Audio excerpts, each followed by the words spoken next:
तो भाई आज है जुमे का दिन और ज़िंदगी में पहली बार मैं चेयर पे बैठ के नमाज़ पढ़ रहा हूँ और जस्ट अभी नमाज के बाद कुरान शरीफ पढ़ के फ़ारिग हुआ हूँ मैं। और बस ये बात कहना थी कि आप के साथ कोई भी हालात हों, कुछ भी हो, आप नमाज ना छोड़ें और जुमे के दिन कुरान शरीफ ज़रूर पढ़ें, डेली नमाज़ पढ़ें और डेली ही आप कुरान शरीफ आपको पढ़ना है। तो बस यही बात बताना थी। और कई लोग ये सोच रहे हैं कि मैं बाइक से स्टंट कर रहा था तो इसलिए मेरे पैर में लगी और एक्सीडेंट हो गया। भाई बाइक से स्टंट करने में कोई एक्सीडेंट नहीं हुआ।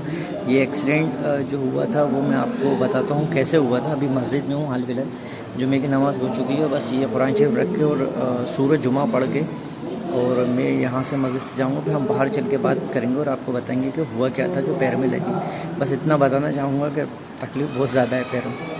तो चलो ये कुरान शरीफ रखते हैं, हम करते हैं बात।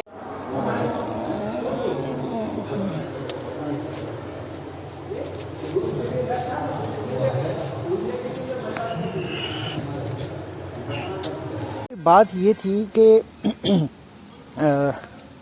मैं गाड़ी से जा रहा था तो मैंने देखा कि एक ऑटो वाला है जिसका पेट्रोल ख़त्म हो गया था। तो भाई बात ये थी कि अगर आपने कहावत सुनी हो कि नेकी कर दरिया में डाल, बस वही कहानी मेरे साथ हुई। कहानी क्या हुई मैं आपको बताता हूँ। कहानी ये हुई भाई कि एक ऑटो वाला था, उसका पेट्रोल ख़त्म हो गया था। तो मैंने सोचा कि लाओ मैं उसको जो है पीछे से पुश करूं, बाइक से अपने लेग लगा के मैं उसको पुश कर रहा था। तो वो इजीली जा रहा था। एक और बाइक वाला आ गया, उसने भी पुश करा। हम दो बाइक वाले जो थे वो उसको पेट्रोल टैंक तक छोड़ रहे थे। खुदा जाने उसके गाड़ी में क्या पेट्रोल ख़त्म हुआ था या दूसरा कोई इशू था, जो भी था। तो बस ये हुआ कि अच्छी खासी गाड़ी न्यूट्रल में जा रही थी। उन भाई साहब को पता नहीं क्या हुआ, चलती गाड़ी में उन्होंने लगा दिया गियर। जब वो गियर लगाया तो मैं जब पुश कर रहा था तो मेरी गाड़ी अनकंट्रोल होके, क्योंकि उन्होंने गियर जब डाला तो गाड़ी उनकी रुकी। झटका लेती है। अगर आप लोग इस तरह से गाड़ी कभी आपने स्टार्ट की होगी, सेकंड गियर थर्ड गियर में जब हम गाड़ी स्टार्ट करते हैं रोलिंग में तो झटका लेती गाड़ी।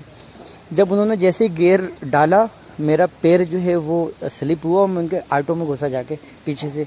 उनके ऑटो का जो पूरा हिस्सा था वो हो गया चपटा और मैं गिरा रोड पे।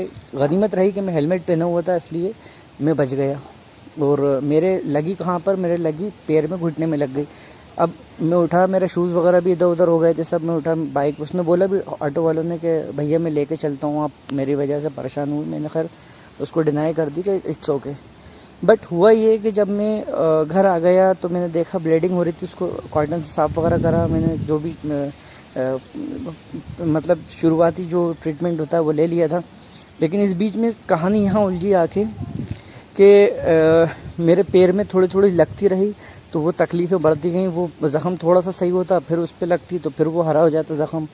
दिन उसके बाद ये हुआ कि मेरी शुगर एकदम से बढ़ी।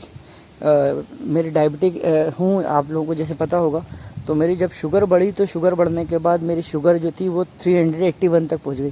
जब 381 तक शुगर पहुँची तो मेरा ज़ख़म था पैर का वो पक गया। तो बस वही कहानी थी जो आपको बताना थी कि बाइक पे स्टंट करते में एक्सीडेंट नहीं हुआ। कई लोग ये समझ रहे होंगे कि मैंने हाथ छोड़ के मैं स्टंट कर रहा था तो वो गिर गया उस दिन, ये वो ऐसा नहीं था।